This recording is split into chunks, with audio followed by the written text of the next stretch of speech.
বিগত আমলে এমন ব্যক্তিকে বাইতুল মুকাররমের খতিব বানানো হয়েছিল যিনি সেই দলের এমপি পদপ্রার্থী ছিলেন। তার নামাজ পড়ানোকে কেন্দ্র করে আজ বাইতুল মুকাররমে মারামারির ঘটনা ঘটেছে। ইন্না লিল্লাহি ওয়া ইন্না ইলাইহি রাজিউন। এই জাতীয় মসজিদে জোর করে খতিব হওয়া কি ইসলাম সমর্থন করে? ইন্না লিল্লাহ। নতুন সংবাদ, বাইতুল মুকাররমে যদি আজকে জুমার সময় মারামারি হয়ে থাকে, আমরা জানি না কি ঘটেছে, প্রশ্নকর্তা যদি নিশ্চিত হয়ে থাকেন, যদি এরকম ঘটনা ঘটে থাকে, তাহলে এটা হবে আমাদের জন্য খুবই লজ্জাজনক এবং খুবই দুঃখজনক একটি ব্যাপার। যারাই এখানে মারামারির পরিবেশ তৈরি করেছে তারাই ইসলামী দৃষ্টিকোণ থেকে মসজিদের সম্মানহানি করেছে, মসজিদের মর্যাদা নষ্ট করেছে। যদি কোনো ব্যক্তি ইমাম নিযুক্ত হন তাহলে সেক্ষেত্রে তার নিজের যে ইমেজ এটাকে পরিষ্কার রাখার দায়িত্ব তার। কারণ ইমাম এমন ব্যক্তি যাকে সবাই অনুসরণ করবে, অনুকরণ করবে। বিধায় কোনো ইমাম যদি নিজের কর্মকাণ্ডের কারণে তিনি বিতর্কিত হয়ে যান তাহলে সেক্ষেত্রে সেই ইমামের কর্তব্য হয়ে যায় নিজে থেকে সরে যাওয়া। যে কোনো মসজিদের জন্য প্রযোজ্য। হ্যাঁ, অহেতুক বিতর্ক সৃষ্টি করছেন সেটা এক জিনিস, কিন্তু আপনার মুসল্লিদের মেজরিটি আপনাকে চায় না, এরকম জায়গায় জোর করে ইমামতি করা শরিয়ার দৃষ্টিকোণ থেকে জায়েজ নাই। নবী করিম সাল্লাল্লাহু আলাইহি সাল্লাম সেই ব্যক্তির সমালোচনা করেছেন বা সেই কাজটাকে তিনি নিন্দা হিসাবে উল্লেখ করেছেন, হাদিসে আখ্যায়িত করেছেন।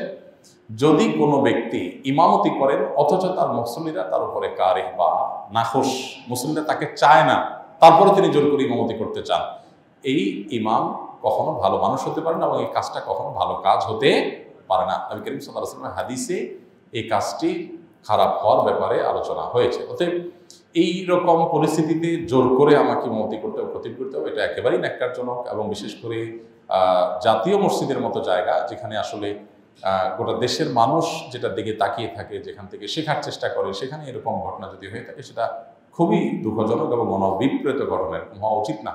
মসজিদের আদব লেহাজ আমাদের সবাই বজায় রাখা উচিত। সবাই কোনো যুক্তিতে মসজিদে মারামারি, কোনো যুক্তিতে যে মসজিদেই হোক, সেটা গ্রহণযোগ্য না। আল্লাহ তাআলা আমাদেরকে হেদায়েত দান করুন।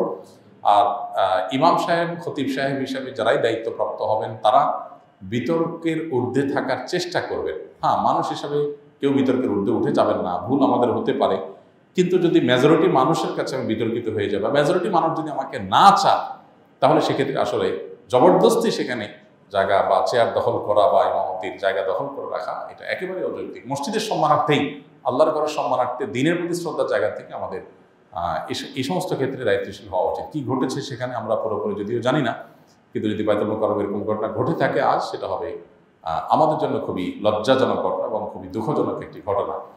কিছু কিছু মানুষ, কিছু কিছু পদ, এগুলোতে যদি আমরা সচেতন সতর্ক না হই, আমি যদি কোনো প্রচলিত রাজনৈতিক দলের কোনো একটা, যেখানে বিতর্ক আছে, যেটা নিয়ে এদেশে দ্বন্দ্ব আছে, চিরন্তন দ্বন্দ্ব এদেশে অব্যাহত, কোন একটা দলের অনুসারী, আমি খুল্লম খোলা সে দল অনুসরণ করেছি, অথচ আমি আবার সবার ইমামতি করতে চাই, তাহলে সেক্ষেত্রে মানুষজন যদি অন্তত সেটাকে ভালোভাবে না নেয়, তো আমি ব্যক্তিগতভাবে মনে করি যে এটা আসলে ধরে রাখা উচিত না। এখানে দায়িত্বশীলতার জায়গা আছে। আবার যদি লোকজন সাথে নিয়ে এসে, ক্যাডার নিয়ে এসে, অনেক মসজিদে এরকম হয় যে সাথে ক্যাডার নিয়ে আসলাম, এনে মসজিদ দখল করলাম, খুবই লজ্জাজনক অধ্যায় এটা। ক্যাডার নিয়ে দখল করাটা যেরকম লজ্জাজনক, ক্যাডার নিয়ে উৎখাত করাটাও লজ্জাজনক। এগুলো পুরোটাই আসলে আল্লাহর ঘরের শানের সাথে যায় না, আল্লাহর ঘরের প্রতি আদব লেহাজের বরখেলাপ। আমরা এই ধরনের ঘটনা যদি ঘটে থাকে, তাহলে আমার মনে হয় খুব নিকৃষ্ট একটা উদাহরণ তৈরি হলো বাংলাদেশে। আল্লাহ তাআলা আমাদেরকে হেফাজত করুন। এর সাথে যারা জড়িত আছে তাদের সবাইকে আইনের আওতায়, বিচারের আওতায় আনা উচিত। যে আল্লাহর ঘরের সম্মানহানি, জাতীয় মসজিদে বিশৃঙ্খলা সৃষ্টি, এটা কোনোভাবে গ্রহণযোগ্য হতে পারে না। দলবল নিয়ে, আপনি লোকবল নিয়ে, ক্যাডার বাহিনী নিয়ে এসে মাস্তানি করবেন, এই মাস্তানির জায়গা অন্তত আল্লাহর ঘর না। আল্লাহর ঘরে এরকম মাস্তানি কোনোভাবে গ্রহণযোগ্য হতে পারে না। এর বিরুদ্ধে সর্বোচ্চ ব্যবস্থা গ্রহণ করা উচিত। আল্লাহ তাআলা আমাদেরকে হেদায়েত দান করুন।